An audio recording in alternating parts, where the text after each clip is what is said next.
Film ini berjudul The Greyhound yang disutradarai Aaron Schneider dan menampilkan Tom Hanks yang juga menulis skenarionya. Bercerita tentang kisah nyata Perang Dunia Kedua yang merujuk pada pasukan 37 kapal sekutu pimpinan Kapten Ernest Krause yang melintasi Atlantik Utara tanpa perlindungan udara sama sekali dan harus menghadapi ancaman kapal selam Nazi yang memburunya. Oke, langsung aja kita mulai filmnya. The goods will be delivered by this nation whose navy believes in the tradition. Film dibuka dengan percakapan radio yang mengatakan bahwa perang tidak berhenti dan mereka telah kehilangan hampir 3.000 pasukan. Konvoi 37 kapal pembawa pasukan dan perbekalan harus segera sampai ke Inggris karena berperan penting pada upaya perang sekutu. Konvoi itu sangat rentan terhadap U-boat atau kapal selam milik Jerman saat di luar jangkauan perlindungan udara di area yang dikenal sebagai celah Atlantik. Mereka pun mengandalkan 4 kapal perang ringan yang dipimpin oleh Greyhound guna melindungi konvoi tersebut. 3 hari berlalu tanpa perlindungan udara.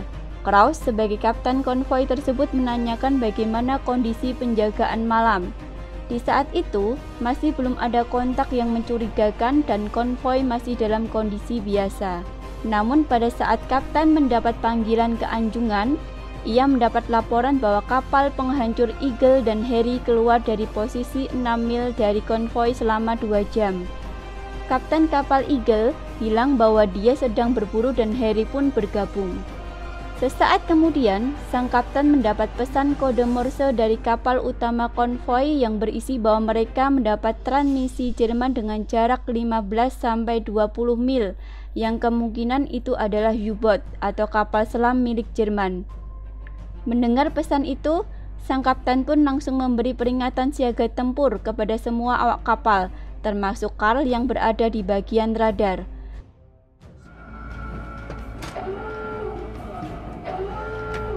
General quarters. All hands man your battle stations. We are running down a possible U-boat contact.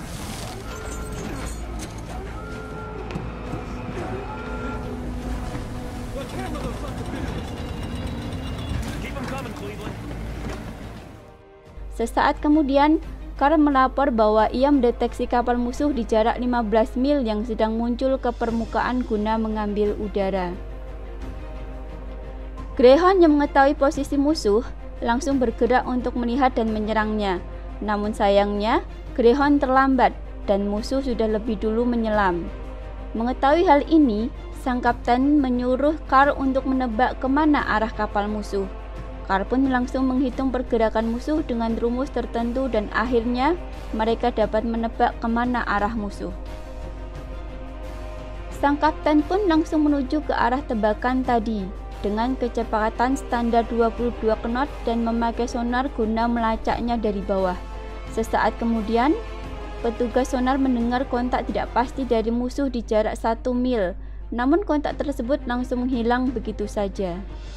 Mendengar hal itu, sang kapten menyuruh petugas sonar untuk mencari 30 derajat di sebelah kanan dan kiri. Beberapa saat sonar melapor kalau dia mendeteksi kontak musuh di sebelah kiri. Namun setelah didekati, musuh semakin menjauh, dan akhirnya sang kapten menyuruh kapal untuk berbelok ke kanan. Seisi Anjungan pun dibuat bingung, yang seharusnya menuju musuh kenapa malah menjauh. Saya pun awalnya juga bingung karena hal ini, namun ternyata ini hanyalah pancingan dari rencana yang dibuat sang kapten. Beberapa saat kemudian, petugas sonar pun mendeteksi musuh mendekat yang berada di jarak minimum sonar. Petugas sonar pun berteriak bahwa musuh menyelinap dari bawah kapal. Langsung dengan tegas, sang kapten Krause menyuruh untuk melemparkan beberapa bom ke lautan.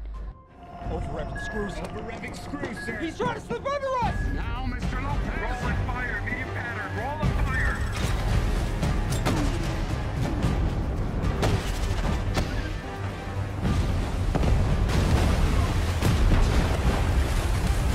Dengan memegang teropong, sang kapten mencari tumpahan minyak dan puing sebagai tanda bahwa kapal selam milik Jerman telah tenggelam. Namun, ia tidak melihatnya dan menyangka serangannya tidak tepat sasaran. Setelah itu, tiba-tiba salah satu anak buahnya berteriak melihat tumpahan minyak yang bertanda kapal musuh telah hancur. Serontak semua awak kapal Greyhound gembira mendengarnya. Namun berbeda dengan sang kapten yang nampaknya murung, karena mungkin hati nuraninya yang masih memikirkan nyawa di kapal selam tersebut. Tapi hal gembira tersebut nggak bertahan lama, karena beberapa saat setelahnya, pengamat melaporkan ada 2 suar mara bahaya di konvoi belakang, dan ternyata kapal dagang Despotiko terkena torpedo musuh.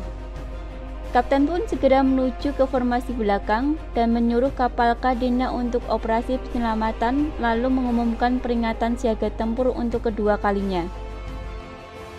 Tak disangka, kapal sang kapten telah dibidik dan ditembak torpedo oleh musuh. Namun untungnya, kapten langsung memerintahkan untuk menghindar dari serangan tersebut. Beberapa saat kemudian, Kapten Cross mendapat laporan bahwa masing-masing dari mereka dikepung 2 kapal selam Jerman, yang berarti jumlah mereka ada 6 kapal. Cross pun menganggap hal ini layaknya gerombolan serigala yang akan menyerangnya saat malam hari tiba. Karena di saat malam hari tiba, kapal di permukaan tidak akan bisa melihat kapal selam milik Jerman. Mereka hanya dapat mengandalkan radar dan sonar saja. Kapal selam Jerman pun keluar ke permukaan satu persatu, yang berarti Jerman bersiap untuk memulai perang. Namun Karl melapor bahwa radarnya rusak dan tidak akurat. Mau tidak mau, mereka harus melewati malam dengan radar seadanya saja. Malam pun tiba. Terlihat bahwa para awak nampaknya tidak dapat berbuat apa-apa dan pasrah saja terhadap keadaannya. Mereka hanya bisa bersembunyi dari musuh. Secara tiba-tiba, musuh menembak suar mara bahaya. Hal ini menjadi kesempatan musuh untuk mengetahui posisi kapal konvoi. Kapten Cross pun mencoba melihat sisi kapal, sekaligus mencari cara untuk menghadapinya. Akhirnya sang kapten melihat musuh yang sedang di permukaan guna mengambil udara. Melihat kesempatan, sang kapten langsung menuju musuh dan menembaknya. Namun sayangnya, kesempatan itu hilang dan kapal musuh sudah menyelam lebih dulu. Di saat yang bersamaan, petugas sonar mendeteksi bahwa kapal yang menyelam tersebut sedang mendekat. Di saat itu juga, Kapten Cross langsung memerintahkan untuk melemparkan beberapa bom ke laut. Namun sayangnya, hal itu menjadi sia-sia. Kapten Cross harus kehilangan beberapa bom itu hanya untuk tabung gas tipuan yang kapal Jerman buang. Setelah hal itu, kapal Jerman yang bernama Grey Wolf menghubungi kapal Kapten Cross dan mengancam akan menenggelamkan seluruh konvoi. Dan memang benar, kapal Jerman memulainya dengan serius. Pagi pun tiba, dan hanya dalam semalam, Jerman telah menembak total 5 kapal konvoi yang di dalamnya ada sekitar 200 orang. Mendengar laporan itu, Kapten Cross termenung dan bingung apa yang harus dilakukan selanjutnya. Persediaan bom pun hanya tersisa 6 saja, karena mereka telah menghabiskan 32 bom dalam semalam, ditambah perjalanan menuju ke perlindungan udara masih 26 jam lagi. Di pagi hari, musuh pun memulai penyerangan dengan menembak 2 torpedo ke kapal Greyhound dan juga Dicky. Untung saja mereka dapat menghindari torpedo tersebut. Kapten Cross pun mengajak kapal Dicky untuk mengepung musuh secara bersamaan. Dicky pun meluncurkan serangan bom laut dan hasilnya serangan mengenai musuh yang membuatnya tidak dapat menyelam. Greyhound kapal Kapten Cross langsung menembaknya. Namun sayang, jaraknya terlalu dekat sehingga serangan kapten tidak mengenainya. Dicky pun membantu dan mengejar kapal tersebut. Kapten Cross juga begitu menyusul Dicky. Namun di posisinya, Dicky berada di jalur tembak Greyhound. Dan karena itu Kapten Cross harus menahan serangan. Secara tiba-tiba, rudal menghantam kapal Greyhound. Setelah posisi Dicky menyingkir, Kapten Cross langsung memerintahkan untuk menembak dan kapal musuh pun hancur. Karena tembakan rudal tadi, 3 anak buah Kapten Cross gugur. Walaupun situasinya masih belum aman, Kapten masih sempat mengadakan upacara kematian kepada 3 anak buahnya tadi. Suar mara bahaya pun ditembakkan, dan kapal Eagle mengalami kerusakan berat yang harus diderek oleh kapal penyelamat Kadena. Kapal Greyhound pun menyusul ke belakang untuk melindungi Kadena dan Eagle. Namun karena kerusakannya terlalu parah, kapal Eagle pun harus ditinggalkan karena akan tenggelam. Karena telah kehilangan kapal Eagle, penjagaan pun semakin melemah. Belum lagi, kapal sang kapten, Harry dan Dickie hampir kehabisan bom air dan bahan bakar. Dalam situasi ini, Kapten Cross menyuruh Carl untuk mengirim pesan dan meminta bantuan. Beberapa saat setelah itu, balasan pun diterima dalam bentuk kode dan Kapten Cross menyuruh Carl untuk menerjemahkannya.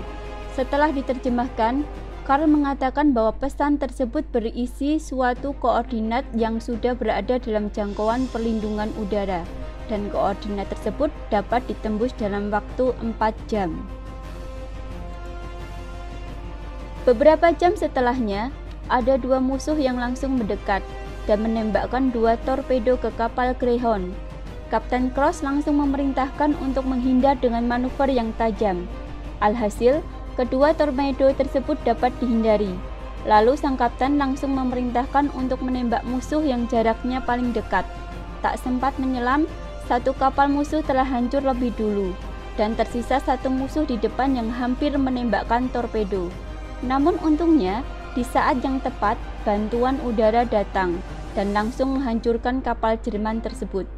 Pada akhirnya, Kapten Cross pun dapat bernafas dengan lega karena adanya bantuan udara, dan tidak hanya itu, kapal bantuan juga berdatangan. Karena telah berada di daerah aman, konvoi tersebut akhirnya diambil alih oleh salah satu kapal bantuan dan film pun selesai.